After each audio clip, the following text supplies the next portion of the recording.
Hey, so the other week I posted about how to do a correct curl up, because some people have been asking, why does my personal trainer or my physiotherapist tell me to do crunches?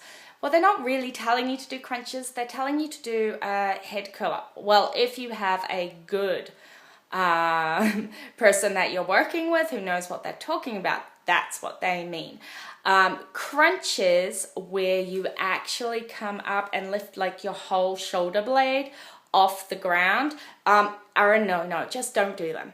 And if you get told to do a curl up without contracting or engaging your TVAs first, again, bad advice, don't do it.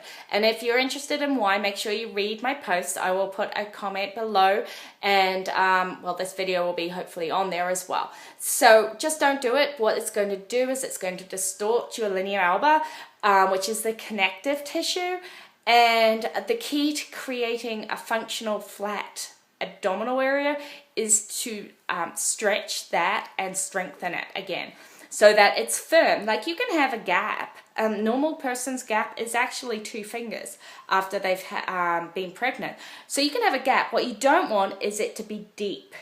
Okay, you want to, when you engage your TVAs, to hardly be able to press down in that.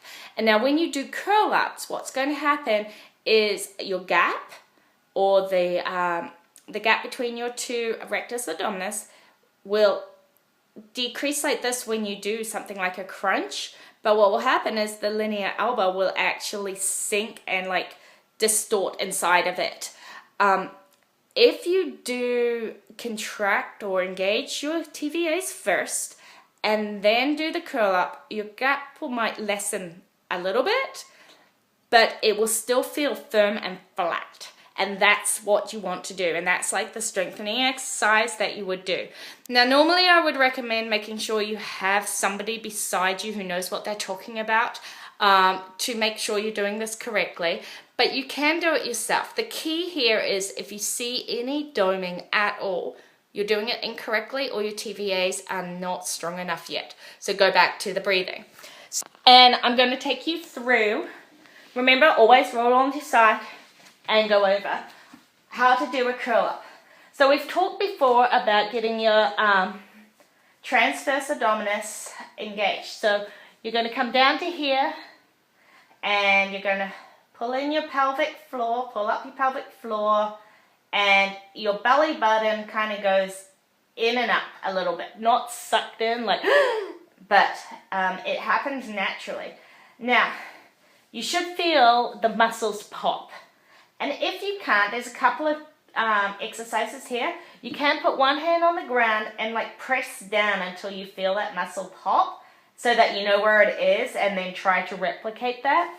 But an even easier way is to actually inhale, so fully inhale so your ribs go up, and now blow a long, long blow. And as you blow and all the air comes out, what you'll actually feel is your pelvic floor come up and your TVAs engage. Because remember, your core is all connected. So your diaphragm, your rectus abdominis, your TVAs, and your pelvic floor all make up your core. So as you breathe out with your diaphragm, your pelvic floor and TVAs are automatically going to engage. So why don't we try that to start with, and what we're going to do is breathe out really slowly, and then keep that engagement whilst actually taking a few breaths, because it's key that you can engage and breathe at the same time. So here we go. Inhale.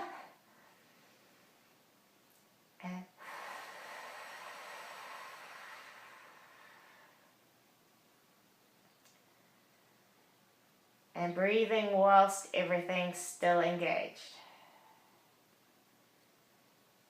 There we go. Okay. Now, once you've managed to get yourself engaged, I suggest, if you're going to do curl ups, that you do that breathing a few times so that you're fully engaged. And once you're engaged, check. You want to check your gap, and it should feel firm. okay? So you shouldn't be able to put in very far. Now when you do your curl up, all you're going to do, and keep your hand here on your gap, is lift your head and down. You're going to exhale on the lift.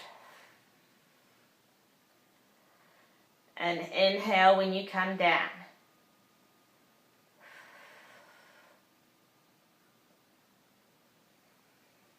Now, if you see any doming, if your fingers go deeper when you do this, then you are not ready for them and you haven't learned to engage correctly.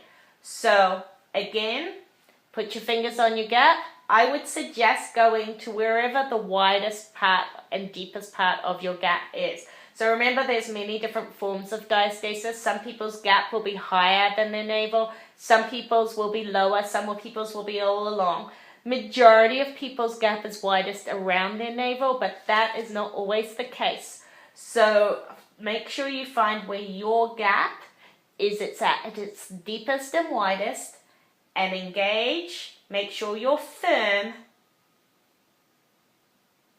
Lift with an exhale and down. Now, if you go in when your fingers are there and the gap is, how can we say this, gets softer, then don't do this. If it stays nice and firm and there is no doming, then you can continue with these curl ups. I'm going to stay down here because I can't remember which way I had held my camera before. So you can continue with them. Don't do many. Just start with a few, with a set of 10. Build up to a couple of sets of 10. Don't do too many at once, and make sure you check before each curl. So make sure you're engaged, you're firm, you lift up. Don't bring your shoulders off the ground at all, just the tops of your shoulder blades. That's all that's needed to sort of reduce that gap and connect the connective tissue. I have seen people suggest wrapping a towel and helping you pull the abs together. I'm not a fan, mainly because they're not telling you to engage your TVAs. You're wrapping your towel, so you have to hold it, which means you can't actually check.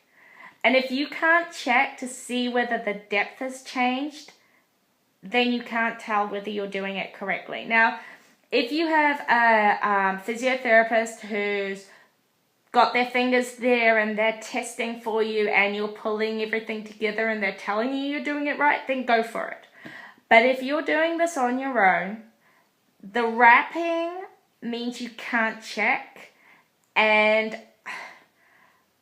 I'm a very hands-on person. I would much prefer to know that I'm doing it correctly than to manually force my muscles where I want them to go if I can't tell if my linear alba is strong or not, okay? So that's my personal opinion, is I don't use the wrap. I wouldn't suggest it unless you have somebody helping you out. And if your gap's that big that you really feel like somebody has to force your muscles together, then maybe curl-ups you're not quite ready for them, and you should be working more on the TVAs.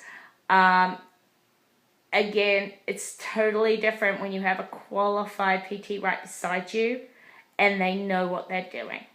But if you have a trainer who's saying do crunches and they're not giving you the right advice with it, just walk away. Don't do them, okay? Anyway, I hope that cleared things up. Bye.